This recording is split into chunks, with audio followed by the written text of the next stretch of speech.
Not crying. You're crying. Stupid.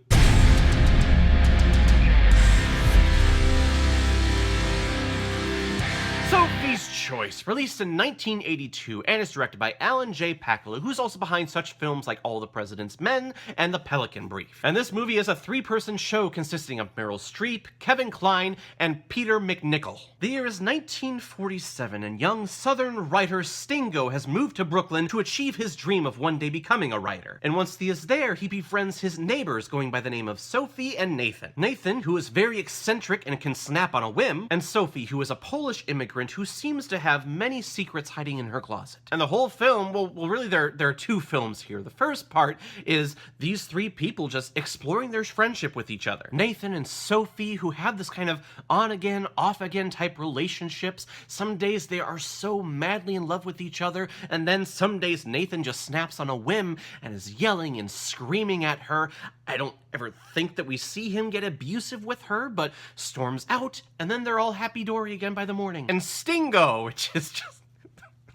what a name. And Stingo is really the observer to this relationship and kind of implements himself onto their friendship. And these three become really best of friends, and I love their relationship with each other. And the other half of this movie, which is the harder part of this movie, is dealing with Sophie's past with the Holocaust. Growing up in a country where the Nazis were coming to power, and this idea of genocide and wiping out an entire race and religion of people, where it was accepted. And you can only just imagine a country going through a time like that. But let's start off with this first. This film is an actor's tour de force. Meryl Streep, or the Streep as I'm gonna call her from here on out. The Streep is absolutely stunning, beautiful, just in appearance and in her performance. She just takes your breath away, especially when we get into those Holocaust scenes. Because we flash back here and there to the Holocaust and then to 1947 Brooklyn. And when we go back to the Holocaust scenes, she's speaking fluent German. Like, did she know that beforehand? I wouldn't be surprised if she got this role and was like, oh, I need to learn German. Here I go. Didn't she get cast in a role and then taught herself how to play guitar for that role and got nominated for it, I think? She gets nominated for everything, but she deserves to. She just has endless chemistry with any actor and with any character that she plays. So seeing her in the scenes with Kevin Kline, who I guess was making his theatrical debut with this film, that was a good find, Kevin. I just want her constantly on screen because I just want to know so much more about this character, Sophie, and what brought her into the arms of this Nathan person. And Kevin Kline, this is a tricky character to pull off because he needs to toe the line between domestic abuse and just endless, almost like Shakespearean love. And his character, he has a lot of secrets to hide too, and I'm not going to spoil anything here, but he works at Pfizer, yet he lives in like one of several rooms in this big mansion. It didn't make sense to me as I was watching it. I've seen this film before, and I don't remember really anything from this film other than the choice scene, which we'll get to in a minute. But Kevin Kline, he just screams charming to me. And I thought he was British. When I thought of like standard, typical like British man, I thought of Kevin Kline. But no, he's American. And I was completely shocked. I thought for sure he was a British actor. Just with how he presents himself, his diction, his attention to detail on the word, it's a very British acting technique. So for an American to pull it off, yeah, America. But I really enjoy Kevin Kline here. I love his interactions with Sophie. I love his interactions with Peter. And Peter MacNeil from Ghostbusters 2.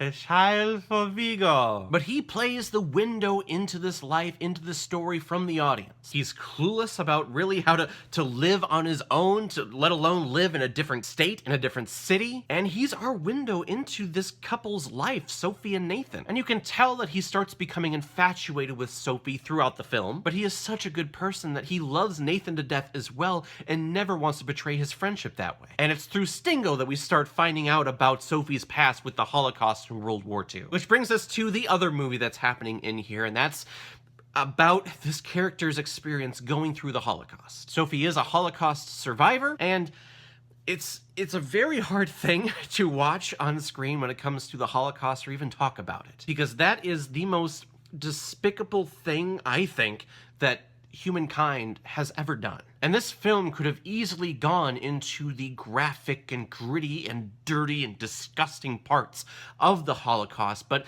it chose not to. It chose to go at it in a very sophisticated way, I want to say. Very simplistic, only looking at the events of the Holocaust through Sophie's eyes. We don't get like a full experience that we would in like films, say, like Schindler's List, but just little tiny scenes of Sophie walking through just this field of mud, going to wherever she was being led to, and walking by the jails of people, reaching out of the windows, wanting food, salvation, water, just anything, just waiting to be the next people piled in to the burners, and just seeing the fires and the smoke in the background and realizing that that is all human flesh. It's humankind at its worst, and it's, oh man, it's very hard to talk about. You know, it's amazing to me to think that there are people out there that because they didn't live through it or because they weren't there, that the Holocaust didn't happen, when we have proof of stories of people with the numbers tattooed on their arm, pictures of the aftermath, heck, even some video recordings of all of this, and people still think that it didn't happen. Probably the same people that think the Earth is flat, which, I'm sorry, just go back to your inbreeding if that's the case. But I think it's a very commendable choice for the director to be, no, I'm not making this, an in-depth study of the Holocaust. This is just exploring really the psyche of Holocaust survivors and what they had to go through when they came back from the war. Because I can't even imagine going through something like that, going through that hell that those people went through, and then coming back to normal life and trying to live the rest of your life being happy, or at least being content. I couldn't do it. Many of them turned to alcoholism. Some of them couldn't live with themselves and attempted to commit suicide, which is what brought Sophie over to Nathan, and Nathan is his own tragic story. He's an American-born and wanted to go over and fight the Nazis to do what was right, because that's what everyone else was doing. But because of his health and his mental state, he couldn't do that, which I believe what leads to his drinking and his outright rage that he has throughout this film. Yes, this film is very deceiving, because it starts off and I'm thinking, oh, this is just going to be one of those standard, stereotypical, like early 80s romantic, dramatic films that are going to take itself way too seriously. But the farther you go into this film, you realize that these are very in-depth, complex characters that have beautiful, breathtaking, and just hauntingly scary backstories. Especially when we get to Sophie and her choice that she has to make. And it's an iconic scene in cinema history. It's what won the Streep her Academy Award for Best Actress. She's in line and this German officer comes over to her and says, "You have a choice between your daughter and your son. Pick one to live." And I couldn't even imagine having to make that choice, because she has to make the choice. If she doesn't, both of them have to be carted off into the death line, and she ends up making a choice. And like, I'm not a parent and I'm not a mother, so I can only even imagine the guilt that is surrounded with a choice like that. But Streep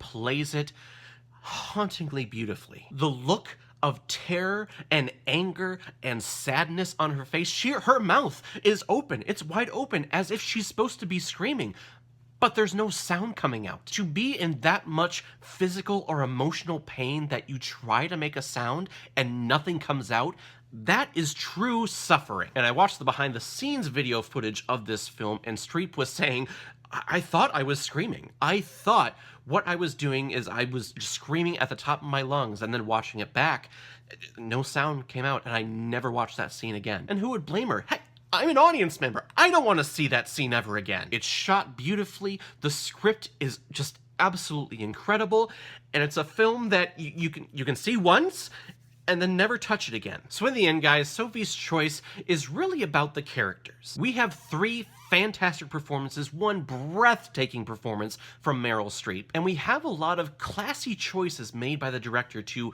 represent probably the shittiest time in human history. And this film is an exploration in the psyche that Holocaust survivors had to go through, and it's a great representation of just showing this to people, letting people remember that this happened. We as human beings were cruel at a point in our lives. This film It's beautiful, it's a tragedy, it's very sad, but there's a lot of hope at the end of this film too, and I hope that you get that if you check this out. Because at the start of this review, I felt myself crying. There were parts talking about the Holocaust through this review that were very hard for me. But the resonating tone that this film conveys is hope. It's hard going through hell and coming back trying to live your life. There is another way with finding friends, with finding a lover, and that's a very powerful message to send. So guys, I'm gonna give Sophie's Choice 4.5 out of 5 Blu-rays. I think I see blue. He looks glorious. It's a film you only need to watch once and then never watch it again. But do you know what's a film that you should never ever see because it's creepy and disgusting and it freaks me the heck out? Is Arachnophobia. Did you see that segue? Did you see that segue? And that's a movie that I am willing to watch, film myself watching, and reviewing if we hit 1,000 subscribers here on Caleb Watches Movies by the end of 2019. It's my gift to everyone out there who's subscribed and has supported me over the past couple of years. I will torture myself in watching a film about the thing that scares me the most, spiders, and I have a terrible history with this film.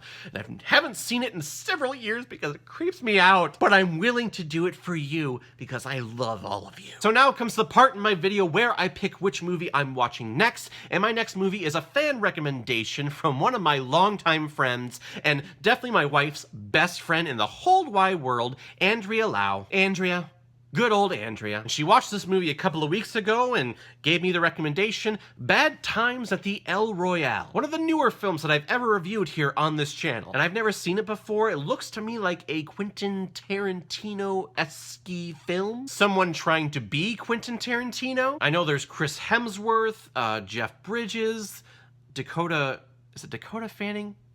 It's not Dakota Fanning. The girl from 50 Shades. Who was that? Dakota Johnson, yeah. Dakota Fanning. Oh my god. You talk about creepy.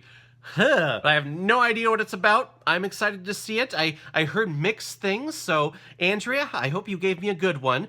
Thank you very much for the recommendation. If any of you have recommendations of films that you want me to review on here, please leave your comment below, or go to my Facebook page, my Instagram, or my Twitter, leave your recommendation there. If I have access to it, I will watch and review it, and give you a shout out on the channel. So everyone, have you seen Sophie's Choice? What did you think about it? Or if you've never seen it before, and you stumbled across it because of this video, please comment below, let me know what you thought. And when you're done commenting, please like and subscribe to this channel so you know the next time I post my next movie review. So everyone, I will see you next time with my review of Bad Times at the El Royale. So in the meantime, be well, be good to each other, and go watch a movie.